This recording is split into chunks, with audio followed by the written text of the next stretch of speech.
Hello, everyone, and welcome to this week's episode of the Hometown Hero Hour. I am your host, Captain Spartacus. And I'm Dancor. And I'm Delta G, your overlord in the sky. And tonight is going to be a lot of fun. It's our 9th episode, and we're going to be talking all about Dungeons & Dragons basics. Dungeons and Dragons. So we have dragon mugs. You want to know what's funny? This is actually what I wore to work today. I didn't change just for being here. This is actually what I was wearing at work. I love it. This is how nerdy we actually are. So thank you for joining us for tonight. The biggest hurdle for us tonight in talking about Dungeons & Dragons basics is going to be keeping our talk basics. Yeah. And not delving too deep. We're going to try. We're going to try. We'll keep it concise. So before we get into that, of course, we have our news and information items, like always. The first thing on our list is that Super Smash Bros. Got a new game announced, and the trailer reveal was awesome. It looks great. It was really, really cool. My favorite thing, I was telling Dancor, I found a video where someone had taken all of the reaction.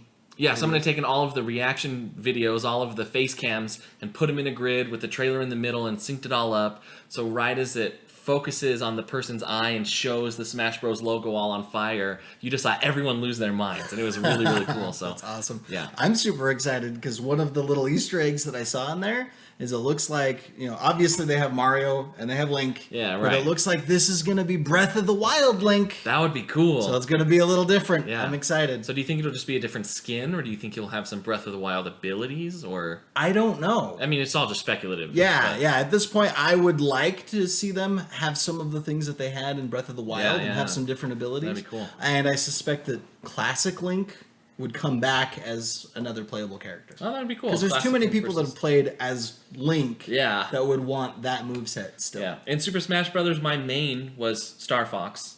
Always. Nice. And then Link was definitely my secondary. Sure. Yeah. So that's same really with a cool. lot of people. Yeah. Up next, Monster Hunter World is getting a Devil May Cry crossover. Yeah. So first we had Aloy, and now you're gonna get to be what's his name? Dante. I didn't actually play this. Dante. There we go. Yeah. I need to play that one. That's one that I'm really sad I missed out on. It's a crazy good series. I watched a video about like the top 10 most powerful characters in video games, and Dante was on that list. Really? Because he just takes like a sword right through the chest, like impaled to the floor, and can just like walk it off. And just gets up. He's so powerful. Yeah, he's crazy powerful. Nice.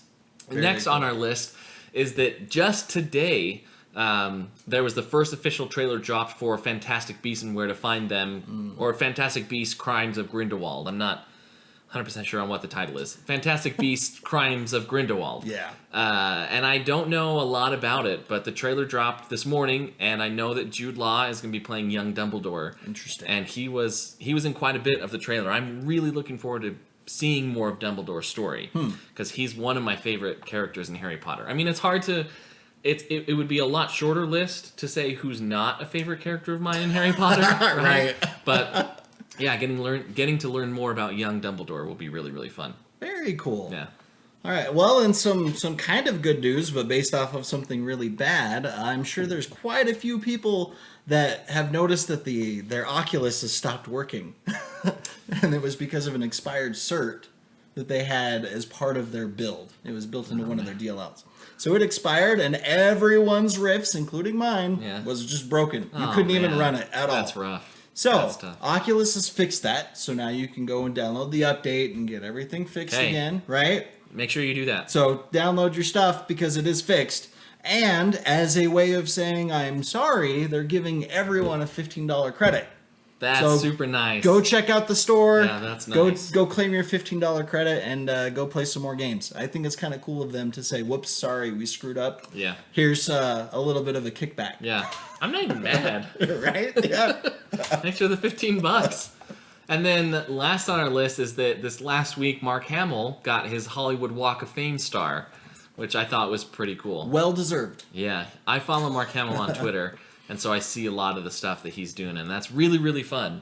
If you don't follow Mark Hamill on Twitter, I don't know if he's super active on any other social platform. So do you think he got the star because of being Luke Skywalker or for his Joker work? Oh, man, I don't know. I think he just got it for being an awesome dude. Yeah.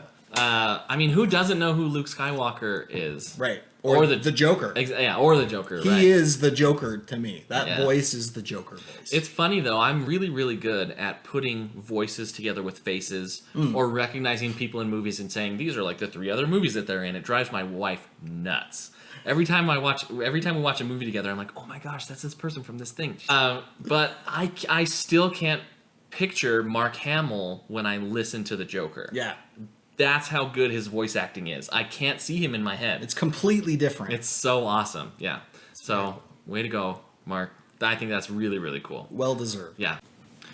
So with that, we're going to get right into tonight's main topic, and that is covering the Dungeons & Dragons basics. So first off, what is Dungeons & Dragons? Other than the nerdiest thing you've ever heard of, and make fun of the people that play. Well, what's kind of funny about that? It's the nerdiest thing you can do, Yeah. but requires friends in order to be able to do it. Yeah, right? It's like a chicken or an egg. Right? Yeah. I know when I got into it, I think 3 years ago with you and Delta G and some of our other friends, I was a little apprehensive at first. I would definitely describe myself as super nerdy. But even I was a little apprehensive to get into Dungeons & Dragons. I didn't know what it was going to be like. I had made a character, but I didn't know, like, did I have to act like my character that whole time? You know what I mean? How immersive was this really? Was I going to have to always refer to people as their character names? Like, was that just protocol? And that's kind of intimidating, right? It was. Even for me, and I've been an actor on the stage since I was, 13, 14 years old. I have no problem improvising, and I actually took an improv class with my older brother down at the local comedy club and stuff like that. But yeah, even I was a little intimidated. Well, we've got some good news for you.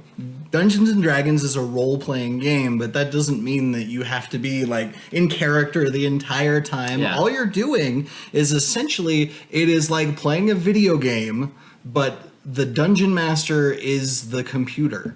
And instead of you having a controller and having certain inputs that you can give, you use the English language to say what you're going to do. Yeah. Kind of like those old school video games where you would type in, Yeah. like drink potion. Go north. Right? Yeah, exactly. Yeah, I so it's remember like those. that, but it's an interaction between human beings, which makes it a lot more interesting. And that is adjustable, right? You can go from the hardcore role-playing in character if you like that kind of thing. Yeah.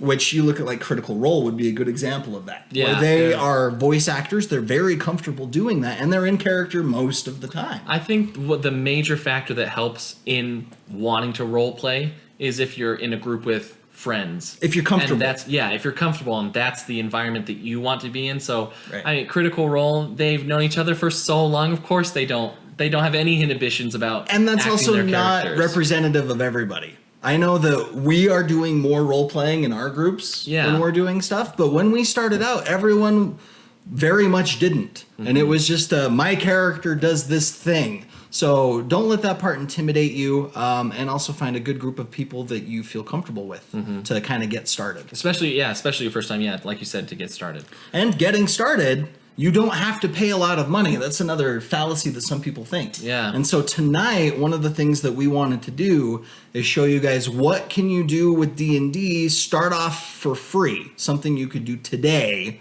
and then move into if you have a little bit of money, and then if you have a little bit more money. If you want to go whole hog, if you want to go all in. Right. Yeah, so we'll be breaking it down into those 3 categories. So as far as free or free-ish, we do have a couple different options, especially for, like some of the supplies that you'll need as a player. Yeah. What are those? You'll need a character sheet, a character, you'll need a way to roll the different dice. Yeah. Because there's 6 different dice or so, right? I don't know off the top of my head. Is it So 6? you have a D4, a D6, an 8, a 10, a 12, a 20, and a 100. Okay. So 7. 6 to 7, yeah. And so where do you get these things for free? Okay, so for free, D6s are pretty easy to come by. Most Everybody- places will have Open those. up- open up those your are box the of squares, Yahtzee. little cubes. Yeah. Normal dice that we use. But the other ones are kind of specialty dice. So what I would actually recommend for the free tier is there are actually dice roller apps that you can get on the different app stores. Now I have an Android, so what I have as my dice app is actually called Crit Dice, and it's just a little app. We don't have a thing, so I'm not going to show it to you here, but basically It's an app that can tell me which dice I want to roll, and it costs nothing for their free version. Yeah. So as a basic dice roller, it's absolutely fantastic. They do have a paid option if you get into some of the more advanced stuff. Well, sure. But it's free. Yeah, for just a Super basic easy. dice roller, and that's all you need. Exactly. Another free thing. So we start talking about what you need for being able to kind of set the scene and things like that. Well, the freest thing that you can have is doing what they call theater of the mind. This. In other words, the DM describes what's going on, and you see it up here. Yeah. You use your imagination. Imagination. And it actually can be really good. I know that Yeah. we've had some examples of doing that in our Gothic horror game that we did, kind of Yeah. introducing the Curse of Strahd for those of you that are familiar. But we did it all theater of the mind, and so that kind of changed how they played because they were able to imagine horrors and creepy things going on much more effectively than even me having anything on the board. Yeah, right. And another option that you can use as a physical representation, if you want to do that, is a lot of people use like graph paper or even like printer paper. You can just draw it out on some printer paper. I know dry erase is a good option. We use wet erase. Yeah. We just use a play mat So- for wet erase, and we can Here's show an that here. example. We have a little something prepared for Now, this. in D&D, they use 1-inch grid squares. So you find 1-inch graph paper, you can do that. This is a battle mat right here that I bought. I think it was $24 for this thing, and it's reusable. So you can see here, we just got wet erase markers. And what are we using for our little representations of Just some minis? change. Some change. It You almost can looks. spend them later. Yeah. You don't even have to keep them. There's 3 pennies and Right? nickels and 2 quarters. I think the different monetary values could even represent the different strengths of the monsters. Absolutely. We have a group of orcs by the campfire, and then we have a warg in a cage over there. That's the nickel, and then you have the orc chieftain and the orc mage standing at his alchemy table as the quarter representations there. So I mean, Right. you don't have to do that. I think it just worked out that way for us. We just had some change in our pocket. Yeah, and as long as people know what is what, it works. Now, we could have just as easily, right underneath this is a dry erase Yeah, we just board. have a dry erase board under We could this have done mat. the same thing there, but dry erase is a little more finicky to play with. You move something on top of a square, it could disappear. Yeah. And it also doesn't have any of this grid stuff. So we opted to go and use the battle mat because this is something that we would pay for. I would actually put this under the relatively cheap because you pay $24, you buy some markers, Yeah. and you're set for as long as you Yeah, really the reusability want of to this be. is incredible. And you can draw stuff out, and you can actually draw it to scale. Each square Oh, yeah. represents 5 feet. So you can move your character 1 square, equaling 5 feet up to your Exactly. speed of 35 or 40 or whatever. So you move 6, 7, 8 squares, and it's really, really easy to represent Makes that it way. easy. Now, some people go crazy with this. I am not an artist by any stretch of the imagination, so we keep things simple when I'm trying it. A lot of squares, a lot of square a lot blocky of stuff. I get made oblong fun of, circles. but that's a really good, nice and cheap option. Another cheap option that we have. A lot of people have Lego sets that they've had since forever, right? Yeah, I know Delta G and I grew up with Legos. Our older brothers had bought Legos. We have a couple of 10-gallon tubs full of Legos. Right. So we put this under the free-ish option. Right. Because a lot of people just grew up and have Legos laying around, and this is a great way to repurpose them. Absolutely. And you can see here that it's the same setup that we have here largely. In fact, it would probably be more like The orientation. that, Yeah, like that. right? Yeah. For the orientation here. But it's the same thing, same characters. Everything's a little kind of bit more fleshed represented. out. You know, it's a little bit more beefed up as far as representation goes. And that makes it fun. I know in a lot of the campaigns that we play that Delta G DMs for, we have Lego characters as our minis, as our character models, and we can move them through and stick them on the Legos, and it's cool to see that representation in a 3D way. Right. It helps with that immersion and Yeah, really get definitely. a picture of what's going on. Yeah, I'm all here. about immersion. All right, now we're going to have to go and grab kind of our top tier full blown style. So we'll be right back as we get that set up here for you. All right.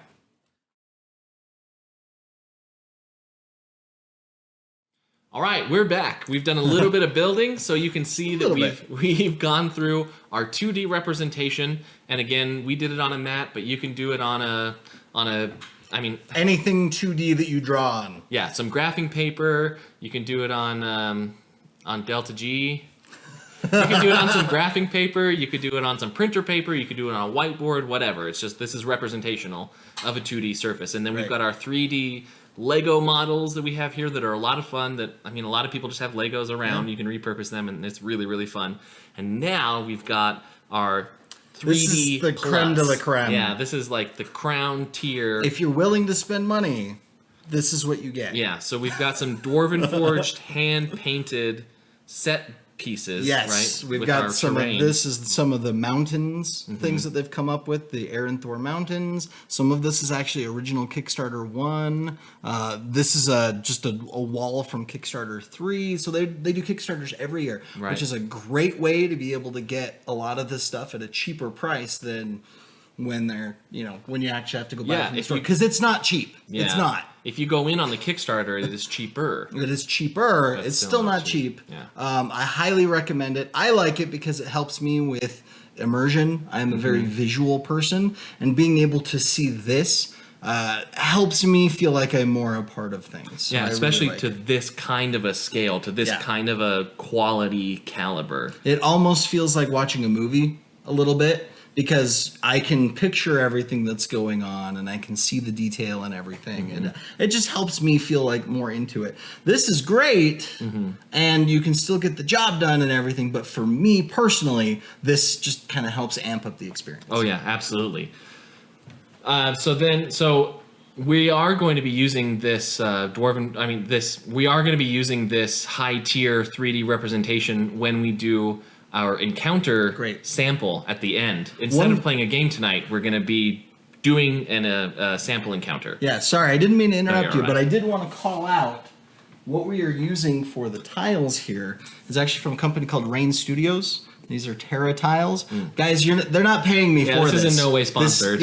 All of this stuff. I'm just sharing with you guys what I actually have and what I like. But if you're interested, these are $75. I definitely recommend you guys give these a shot. There's some other companies that are doing some really good stuff out there. Axe and Shield is one that's doing elevated platforms. Oh, cool. So if your guy is flying, or if you have birds or griffins or things, they're clear plastic that get you above the action, and you can put stuff there. Helps give a bit of 3D to the already 3D stuff. We use those a lot in our Steampunk Airship Pirates campaign that Delta G DMs. They're super nice. And I'm going to repeat, they're not giving me any money for this. No, we're not. Yeah, we're not sponsored by any. If they want to give me some more of those things, that'd be great. I'm not gonna lie. Here's your shameless plug. Shameless plug. So, yeah. So these are awesome, and there's these 3 tiers of options that you can go. If you wanted to get started today, it doesn't cost anything. You can go out online. There's Wizards of the Coast official free things that you can download. Yes, it's called the SRD. We're gonna have a link to the kind of the player's handbook things in the description below. And that's a really great way to get you started. You could play D&D today without spending a cent. Yeah. I think that's fantastic. most of the D&D basics as far as requirements, as far as set building. Yeah. But then we have some more options for DMs, really. So for the players, you really have, we're going to build our character. You can use the free stuff, or of course we've got D&D's player handbook. Yeah. Highly recommend getting that because it has all the options for the basic things that you've got. But that's really all you need as a player. Oh, true. Yeah. If you want some of the extra races, they have other books that they have. Volo's Guide to Monsters and Xanathar's Guide to Everything. Those have more options that you can use, but you don't really need them to play D&D. It's only if they have something that appeals to you. For the DM, however, you really need the Dungeon Master's Guide and you need the Monster Manual. Yeah. Right? You need the baddies that you can go kill, and this helps you be a better DM. Not totally 100% necessary if you've got the knack for it or experience. But I highly recommend it because they have a lot of really good stuff in there. Magic items and how to run a campaign, different styles of campaigns, a lot of really good resources. I think these 3 are definitely the biggest bang for your buck. Yeah, the core. If you're going, that would be the D&D core, for sure. Absolutely. I've DM'd a little bit. It's hard. And I don't think everyone is suited for it. But the people that do enjoy being the Dungeon Master and running games, I love the people that want to do that because I love to play. Yeah. And I've DM'd once or twice, and it's stressful. Yeah, it's funny because I mostly DM when I play, but I actually enjoy being a player character more. Sure. I like getting into it and doing the acting thing. But I highly recommend everybody give DMing a try. Yeah. Because at the very least, even if it's a gorgeous train wreck, you're going to come up with an understanding and an appreciation for all of the work that goes into doing it. You know, I see it a lot of the same way that I see working in food service. I think everybody has to have a burger flipping job once in their life, so then from then on you appreciate how hard those people work. Right. My first job, I was a busser at IHOP, and I absolutely hated it. Every single second. I was on my feet for 6 hours, cleaning tables, mopping bathrooms, unclogging sinks, all this just awful stuff. And I think I was like 15. But from that point on, I had a brand new appreciation for how hard servers and fast food workers and people like that work. Absolutely. So everyone's got a DM at least once, so then you can appreciate all of the work and stress and effort that goes into being a dungeon master. Right. Now, with that being said, let's say that you want a DM. What are some of the options that you have for being a DM? Yeah. Well, the most stressful option is to homebrew and do everything yourself. Yeah. Right? And that's the free option. Free. Because as long as you have, the materials that you use, you can come up with any kind of a story that you want to tell. Really, you're just a storyteller.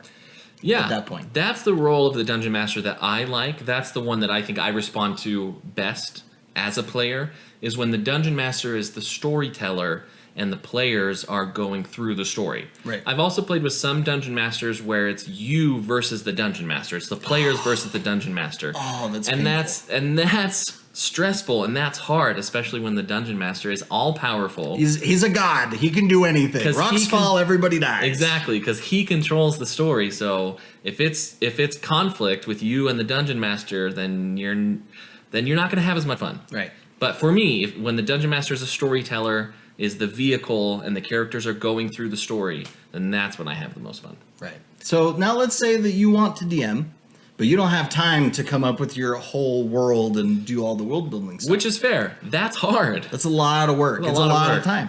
So what a lot of people will do, there are organizations like DM's Guild that you can go to, and for a couple of bucks, you can go buy an adventure. So it is a self-contained little thing. You can use it as they have a lot of plot hooks and things that can help you tie that story into the rest of your story. Cool. Has kind of ways to get started in it, and has it's a self-contained thing. So it has all the monsters that you would need. It has the plot twists and things that they would want as part of it. And you're spending $2 or $3 per one, so I'd call that kind of your cheap option. Yeah, right? that's pretty cheap. It's not too bad, it's cheap. but you've got that.